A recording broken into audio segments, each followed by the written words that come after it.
Welcome back to Sledgehammer Horror, guys. I am Ken Sledge, and I'm so pleased to announce that today I have the director and the star of the new upcoming film, Honeymoon Phase. Actually, by the time this is dropped, it'll be here in the description. I have Phillip and Chloe. Carroll, how are you guys doing today? We're doing great, right? Yeah. Excited to be here. I'm so excited to have you guys. Like I just said, I have the link down here in the description. A couple different links for you. Make sure you're checking this movie out. This movie, all of you that know me know, I love a movie that makes sense. I love a movie that has love, everything together. So this movie has sci-fi, horror, love. It'll keep you on the edge of your seat. Thank you guys. I was lucky enough to be able to watch this a little bit in advance. I feel so blessed and so privileged to have watched it. What can you guys tell us about the making of the film? So this was our first feature film, and Chloe is an actress. I'm a writer-director, and as a married couple ourselves, we wanted to make our first feature film as a combination of both our interests. Chloe's the big horror lover in the family. I love dramas, sci-fi, and we thought a psychological thriller with a sci-fi twist would be kind of the perfect marriage of those two things. So we set out to make our first feature a couple years ago. Had an awesome cast and crew, collaborate with us to bring the story to life. And, it was really just the Honeymoon Phase is the name of it. It was really just the, an examination of the worst possible situation a married couple could go through. We really wanted to explore, what would it take to destroy our marriage as newlyweds? And came up with the Honeymoon Phase. Yeah. And it's such a good movie, guys. This isn't just lip service because I'm talking to you guys. We had a little bit of a conversation before we actually started recording, and I was telling them the same thing I'll tell you guys. This isn't one of those movies where they put everything together because they had the budget to make a movie. It's well written. You did a great job writing this movie. It has a great ending to it that it ties it together to make it really, really make sense, pulls on your heartstrings a little bit. So it's a movie that you want to sit down, you want to pay attention to. This is not a background noise movie. You want to pay full attention because it's really going to capture you at the end. So, Chloe, obviously in this movie, you had a lot of dramatic scenes. Can you tell me about a scene that really means a lot to you going back and rewatching, or?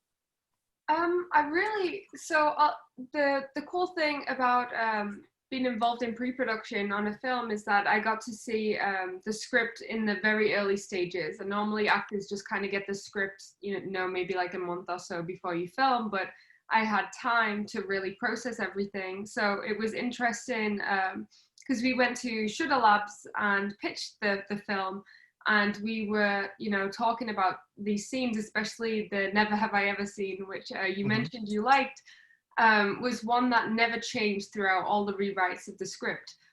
So when I watched that, I really liked that. I feel like every couple in the world has played the Never Have I Ever at some point in their relationship. So it was kind of a fun twist on that in our movie without giving anything away from it. But yeah. Another good thing is at least when you read the script, at least you had all of a script. At least after a couple pages, it wasn't just a bunch of baby names. Yeah. If you guys want to get that joke, click a link down here and watch this movie. So, like I said, big fan of the movie. We were talking a little bit ago. It's released now on Amazon Prime, Apple iTunes, and hopefully we'll be getting a physical release here soon. When you guys get a physical release date, please let me know so I can let everybody else know, because a lot of people that watch this are just like me. We love to hear director commentary. We love the behind-the-scenes stuff. There's a couple scenes we talked about where maybe we might laugh a little bit watching some of this stuff. So, yeah, if you want a physical release, tweet at Dark Sky Films and let them know that the horror fans demand a physical release of the Honeymoon Phase. Well, I will be this is August 9th we're recording. Yes. August 9th, I'm going to be tweeting that. So you guys tweet that now. At Dark Side Films, we want a physical release of this film. Blu-ray. Yes, Blu-ray for sure. So with the Honeymoon Phase, you're kind of at the end of that now. Everything's, coming together. You're getting the release. I know things are crazy with COVID, but do we have anything coming up, in the works that you can talk about or for future projects? Yeah, what do you got cooking? So I just wrote a feature with my writing partner, and I did the short film version of it just before COVID. So we filmed it. So we actually still put it in the film festival circuit, even though they're all going to be virtual this year. Sure. So hopefully I'm going to use that also as a proof of concept to get the film made. And it's a story about a human and her relationship with a vampire, and how, you know, the problems they have because one's a vampire and one's a human, and just their story together. It's a horror and it's creepy, but it's also a romance in a way. It's messed up like all of our films. So it's a similar vibe, I think, actually, to the Honeymoon Phase, which is cool. So I'm trying to get that made during COVID, which is horrible, but Sure. I'm still going to try. Hopefully that film will be released soon, so I'll let you know when it's released. Or, Please. you're a screener, and you can let me know what you think. And then Phil is... So I'm working on my second feature script right now that I'm hoping to go into production with next year. And for anybody that checks out the Honeymoon Phase, a little Easter egg, the main character in the film, Tom, he's a writer. And in the film, he's writing a book, and it becomes a big plot point. And the title of the book is the title of my next script. So it's I want to do like a little Pixar Easter egg thing in there. So there's some Honeymoon Phase to what I've got coming next. So that is so awesome, man. Now I just imagine Chloe with the book up to you, like, right. Every day of my life. Yeah, oh my God, please don't think that this film is based on our actual relationship. So it's, you got the way that you and Tom played off each other in this movie. You could have told me that you guys were a couple, and I would have totally bought that. The chemistry in the movie was real, and that's something. Nothing against you, Philip. I'm not saying. Oh, it's okay. You know, but the chemistry was real. It's one of those movies that anybody that's married can relate to this movie, even outside of the horror aspect. You know, when you kiss your partner, you know your partner's kiss. You know, and you have little tiny inside jokes that nobody would ever know except for you and your partner. And you guys put those into reality. And I've always said that horror movies are sometimes the most emotional movies out there. Horror movies scare you by also playing off your emotions of what affects you in real life. I mean, I bring up Pet Sematary, seeing that little boy get hit by the semi. You know, any parent breaks down when they see that part. I can't even watch that part of the film. Or you know, your brother or your son getting torn apart by a killer clown. Horror movies do have they're not just a scare factor. There's a whole lot of emotion in a lot of horror movies, which makes us connect to them as human beings. And this movie had a lot of that. You could call it a psychological thriller. You could call it a sci-fi thriller, but this to me is absolutely a horror movie. If you're in this situation with your partner, this is a freaking horror movie, man. And you guys nailed it. I absolutely loved it. So again, thank you. I'm not trying to oversell to you, but it was a great movie. And I really appreciate the fact that you guys came on so we could talk about it a little bit. And I appreciate the fact that we're going to hopefully get some Blu-rays out there so we can get some physical copies out there. Thank you so much. It really means the world that you checked out the film. And I hope everybody that's watching this, if you do check out the film, I hope you enjoy it. I hope it makes you look at your partner, you know, differently. Wonder who you're, you know, in a relationship with. And, you know, hopefully your relationship will come out stronger for watching the film. We are going to talk about your first horror movie, but before we do that, I'm going to throw a little tiny spoiler out here of the film. One scene that really got me is after they eat the edibles and you hear a pounding at the door. That scene, your response to that, Chloe, was so great. And I mean, obviously, you know, the cameras are wiped and everything, but that whole scene is just so terrifying. And the most terrifying thing to me, the guy's blank stare when he sees you, Chloe, through the door. Like that scene, your heart's racing. What the hell is going on here? You know, like, so that, again, total slasher move right there, total horror move right there. Such a great scene. So I wanted to give you a little bit of kudos on that scene. That's such a fantastic scene. Thank you. Yeah, Mike Sudden, the actor, I work with him a lot. He's in a lot of my short films, and he has this like amazing death stare. like just do that stare. He was in our video actually for the film. So on Shudder's YouTube channel, you can see the original pitch that we did when we were fellows at Shudder Labs. And Mike plays a different character in that pitch. He's a local Philly actor, really great guy. Oh, please send me the link. I will also put that down in the description so everybody can. I'm going to check that out right when we're done. So I'll put that down here so people can check that out as well. I didn't know you guys worked with Shudder. That's awesome. I'm a huge Shudder fan. I love Shudder. They were fantastic. So they were running this competition called the Real Fear Horror Competition in conjunction with Project Greenlight in 2017. And Chloe and I, our pitch video that we did, we won the Facebook audience vote. So like everybody went on, you vote for your favorite pitch. And that brought us to Shudder Labs. There was us and 9 other fellows, I believe. Yeah. And they workshopped all our projects. Mike Flanagan was there. He was one of the mentors. Travis Stevens, Jen Wexler, just a bunch of great horror filmmakers were there. Really like horror icons today. Yeah. And they helped us, get the script into the shit. They turned the script from shit into hopefully something. That's so cool. Like that. Congratulations. That's really awesome, man. It's cool to hear these stories about how this came from just a little idea into what it is now. And I love this movie. So it's really cool. I would love to see anything that you guys have behind the scenes, the early workings. I'm a huge sucker for it. So I would absolutely love to check that out. That's awesome. All the behind the scenes, deleted scenes, we have an alternate ending. All that stuff is actually exclusively on the Apple TV iTunes digital release. So they have the digital exclusive to that. So if you're interested in all that stuff, what do we have, like over a half hour or stuff? And there's 20 minutes of deleted scenes. Yeah, there's like a 30-minute documentary. Bloopers. Bloopers. There's actually, we did a lot, and Phil cut like a whole documentary about the making of the film on there. So because I'm a film lover myself too, and like as soon as a film comes out, I buy the Blu-ray, I watch all the bonus features and stuff, the commentaries. I live for that stuff. Me too.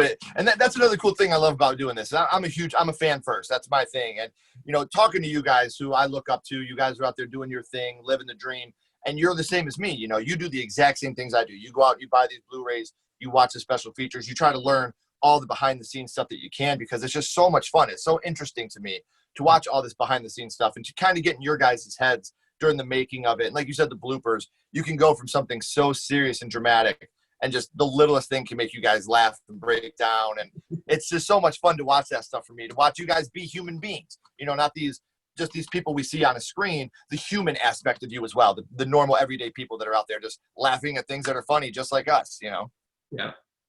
So we are here, though, to talk about your guys' first horror movie, which obviously is different. So, Phillip, I'll ask you first. What was the first horror movie that you ever watched? So the first horror movie that I ever watched was Jurassic Park. It came out around the time that I was like 4 or 5 years old, I think. And I didn't see it in theaters, but I remember seeing it on TV. That was back when, like on ABC, they'd show the Sunday night movie.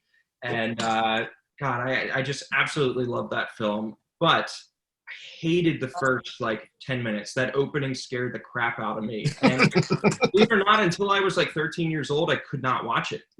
And I'm like the biggest Jurassic Park fan in the world, and I have all the different versions of it, all the physical releases. And it took me forever to get the courage to watch that opening. For some reason, that was the part that really scared me. And the rest of the film is scary, but just the opening, the intensity, and you don't fully see the dinosaur, the raptor that kills the guy in there. So it's almost like Jaws in that respect. Spielberg kind of went back to his origins, where he teased something without fully showing it, so that later on, when the T-Rex shows itself for the first time and it comes out of the paddock, it's so impactful. Yeah. So as a filmmaker, that was the movie. Not only was my first horror movie, but that's the movie that made me want to become a filmmaker as well. That's awesome. And one thing about Jurassic Park, I just had another guest, and we were talking about Jurassic Park, and one thing they brought up is when that movie came out, Fangoria put that movie on the cover. Okay. And a lot of people wrote into Fangoria pissed off, like, that's not a horror movie. What the hell's wrong with you? This is a sci-fi movie. And it's like, dude, yeah, you can tell me Jaws isn't a horror movie because it's about a big shark. Jurassic Park is a scary fucking movie. And if you were at Jurassic Park, I would want you to come to me and be like, this isn't scary. This is science fiction. It's one of those movies that I am totally on your side here. I am a big creature feature fan. And while we're talking about creature features, let's segue that right into Chloe's first horror movie, which was The Deep Blue Sea. So I watched I watched like a bunch of horrors all at the same time, I think, from what I remember. But the Deep Blue Sea was always the one that I had on video, and I would watch it over and over again.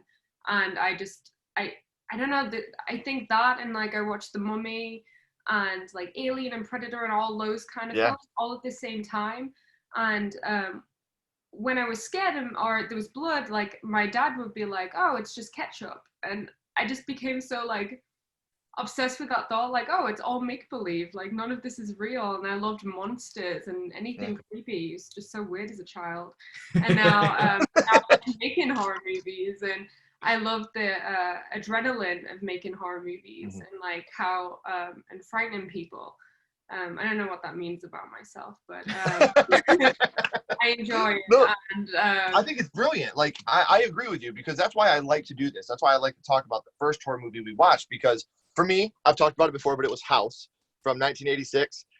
That's still my favorite horror movie to this day, but I compare it to drugs. You know, that first time you do drugs, you get that high that you can never get again, so you're always chasing it. And I feel like that's what we are with horror movies. You know, we watch that first one, and we're always looking for that adrenaline again. We're always wanting that first time again.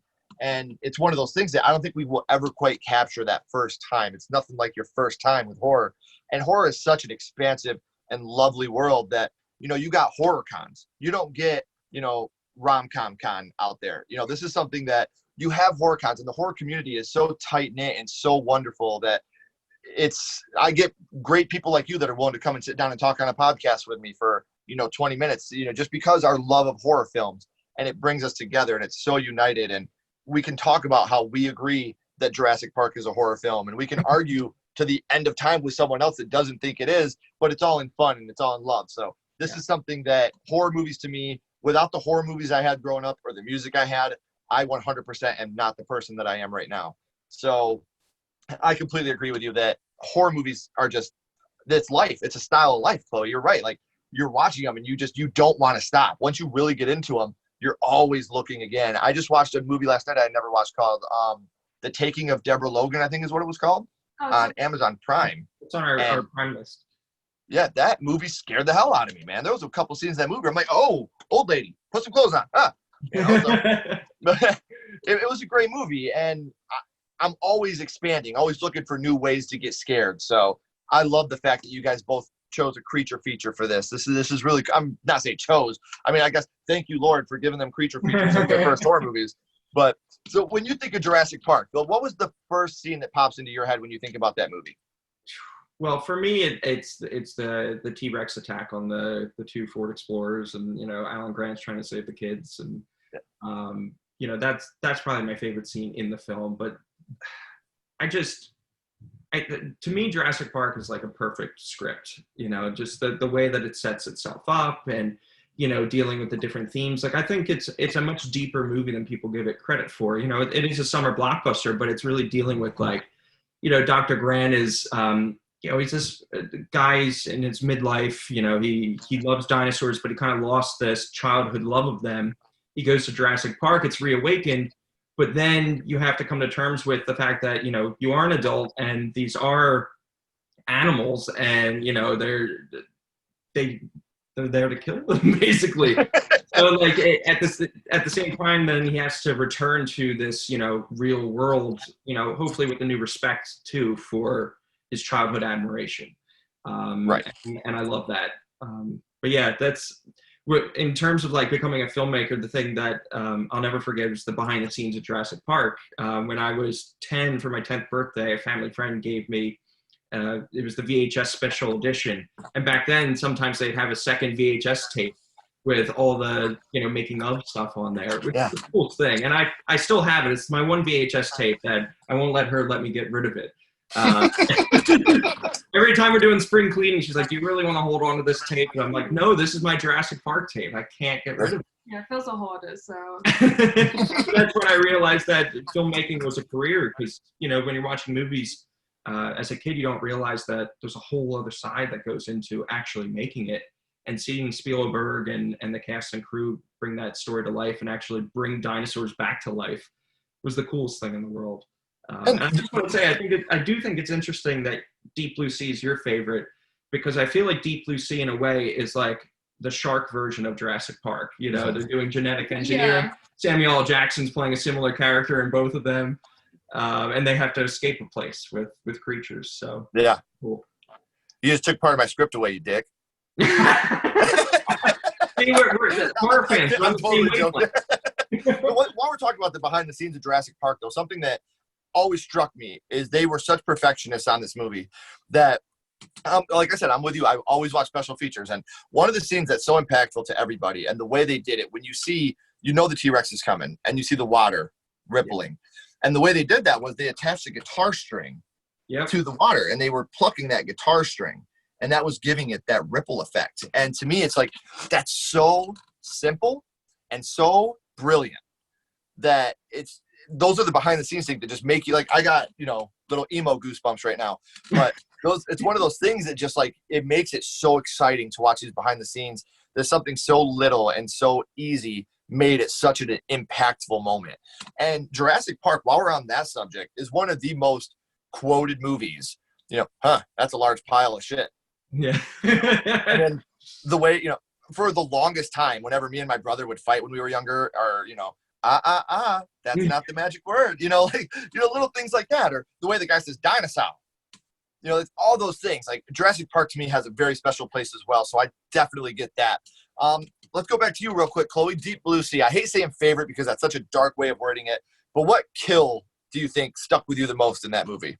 Oh my God, absolutely Samuel L. Jackson's death. Because I love how clever it is when you first watch it. It's like, oh, he's going to give like the hero speech now, and then they'll get together, and then and it just like right in the middle, just the shark just comes up and eats him. And I love it, and I would rewind it back, and I'd be like, oh my God, you see this scene? Like, it's going to come out, it's coming, like, and when I showed new people it, I was so excited, and people would just think I was a horrible child.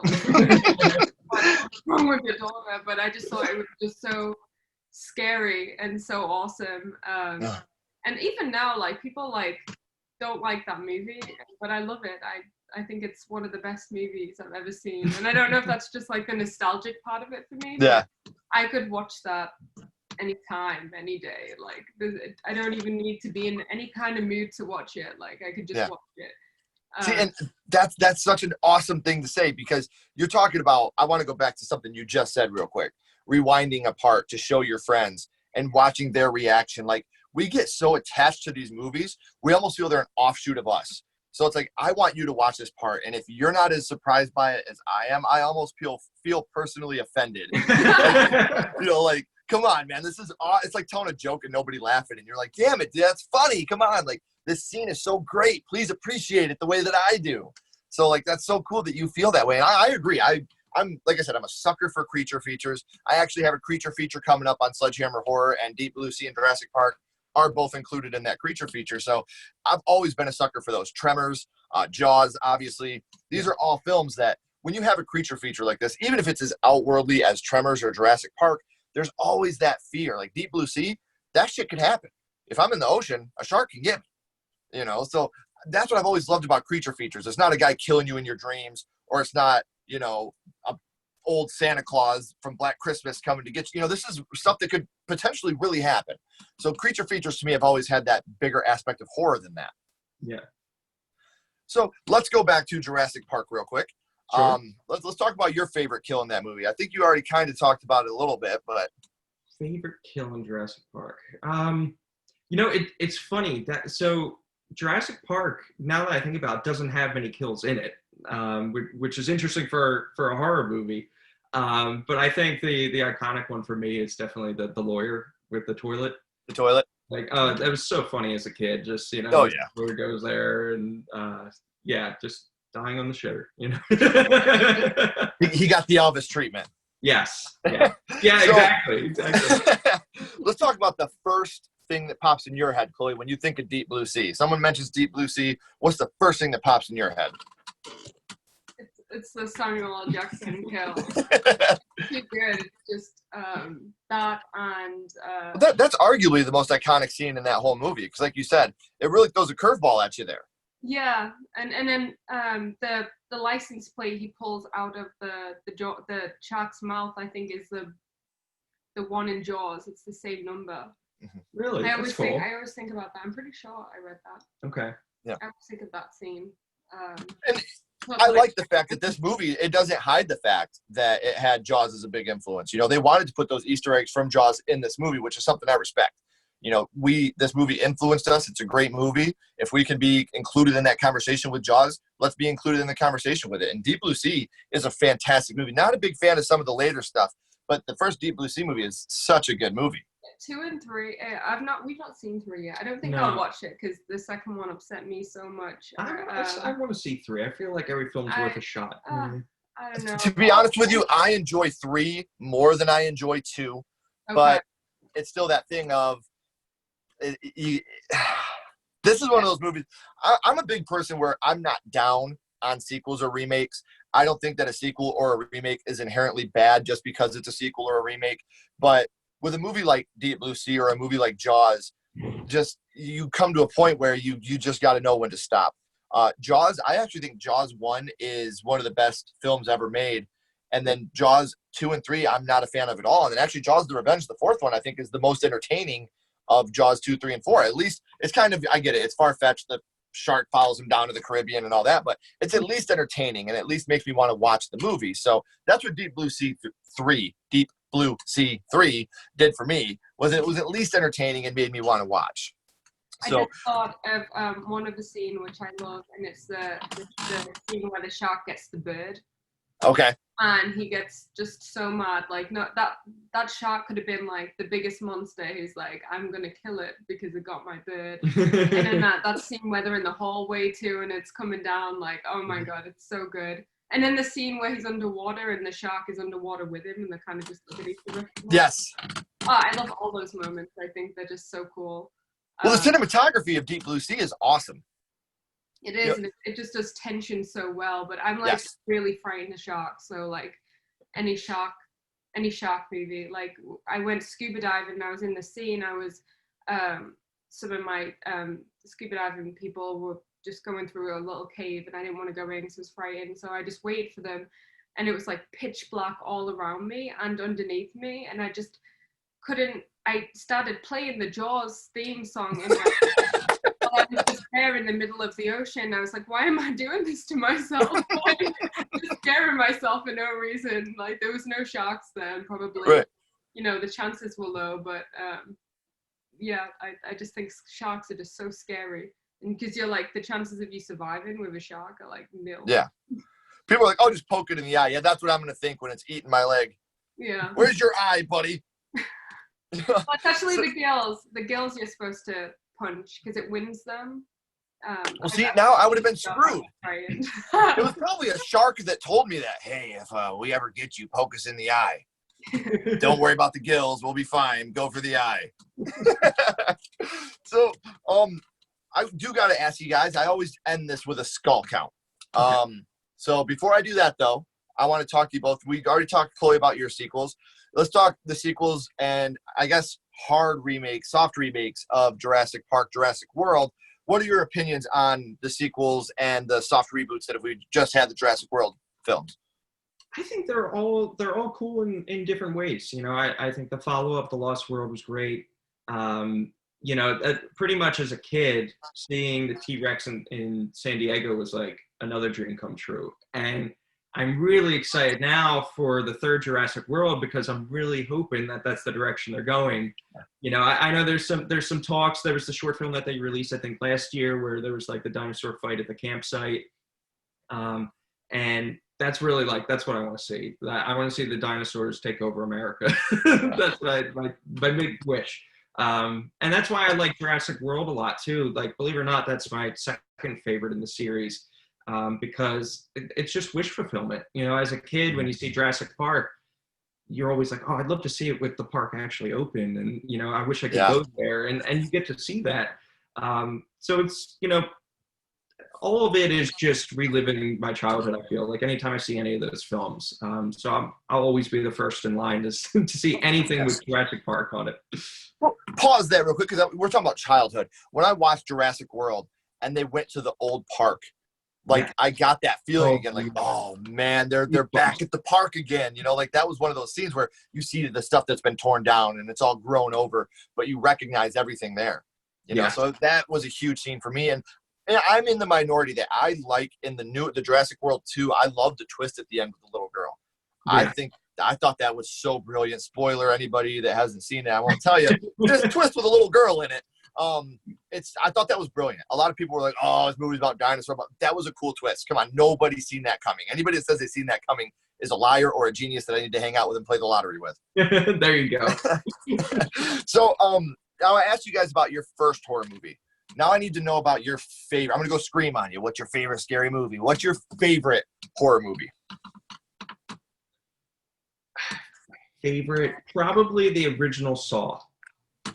Great choice. So that is the film that actually got our relationship started. We were on a date. Oh my God, don't tell people. We were on our first date, and they got our relationship started. I woke up in a room with a chain around my leg, and Chloe was sitting there like, "I want to play a game."